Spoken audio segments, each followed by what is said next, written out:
Est-ce que t'as déjà voulu aimer quelqu'un, vraiment, mais t'y arrives pas? Tu le vois, tu le veux, mais quelque chose résiste. Et le pire, c'est que tu n'as pas compris à partir de quand tu as commencé à te fermer. Et ce processus de fermeture, il se voit. Pas tout de suite, pas clairement, mais il laisse des traces. Des comportements que tu as normalisés, que t'as même peut-être pas revendiqués, mais qui sont en réalité des symptômes. Un premier signe, t'as commencé à minimiser ce que tu ressens. Du style, c'est juste un crush, je n'aime pas tant que ça va aller si ça se termine, c'est pas grave. Et tu te répètes ça tellement de fois, tellement souvent, que tu finis par y croire. Sauf que personne ne se raconte ces histoires par hasard. C'est pas de la lucidité, au contraire, c'est de la protection. C'est simple, ton cerveau a appris que s'attacher ça coûte cher. Alors il commence à d'évaluer ce que tu ressens avant même que ça devienne dangereux. Un deuxième signe de ce phénomène, t'as développé une obsession pour ton indépendance. Pas parce que t'es quelqu'un d'indépendant par nature, mais parce que tu as besoin de te prouver que tu peux survivre sans cette personne. Tu gardes ton appartement bien rangé, t'as tes propres habitudes, t'as une vie bien à toi, qui t'est propre. Mais pas par épanouissement, au contraire, par précaution. Parce qu'en fait, dans ta tête, c'est pas est-ce qu'on va construire quelque chose ensemble, mais plutôt est-ce que je vais m'en sortir quand ça va s'arrêter.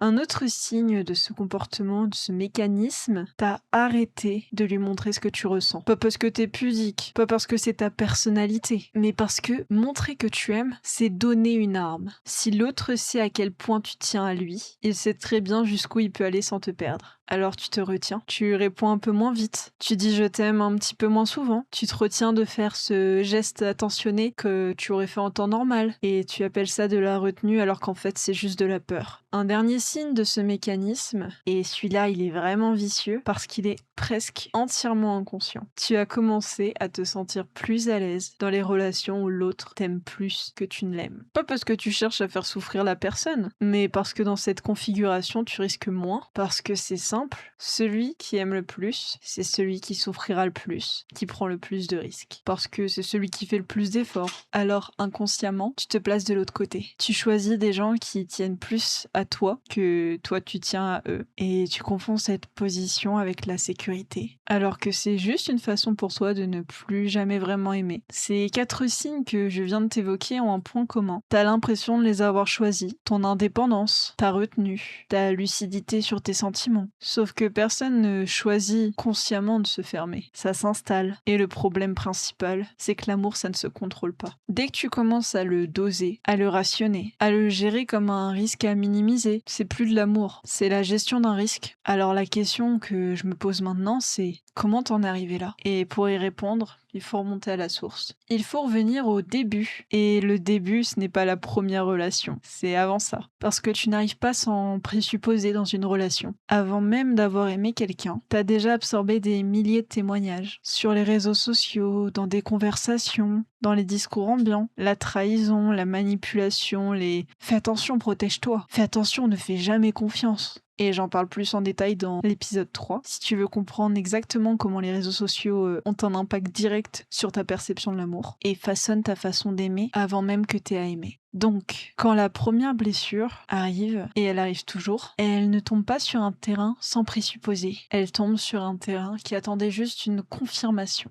Et cette première blessure, elle peut prendre 1000 formes. Quelqu'un qui te rejette, quelqu'un qui te laisse espérer pendant des semaines et disparaît du jour au lendemain. Quelqu'un avec qui ça se termine et te quitte. Et sur ce spectre, il y a des degrés différents. La personne peut être saine, bienveillante et ne pas t'aimer en retour. Et ça fait mal quand même. Elle peut t'avoir fait espérer sans vraiment s'engager. Et ça fait encore plus mal. Mais elle peut aussi t'avoir manipulé, trompé, menti, détruite. Et là, la blessure est bien plus profonde.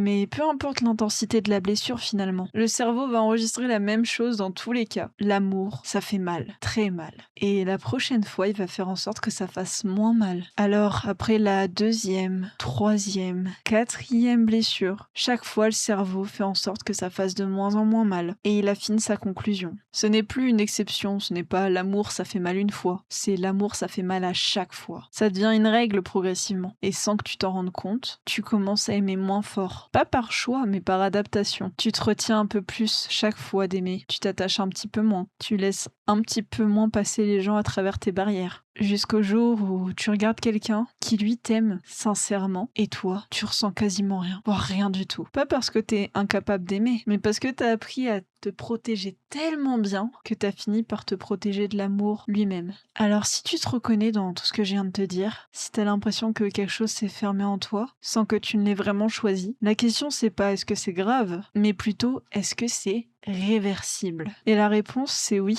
mais ça demande à comprendre comment désactiver cette armure que tu t'es construite et comment réapprendre à se rouvrir sans revivre la même blessure ou les mêmes blessures. Comment faire la différence entre se protéger intelligemment et se priver d'aimer. Et c'est exactement ce que je vais aborder dans la prochaine vidéo, l'épisode 4 bis. Donc je vous attends à la prochaine vidéo.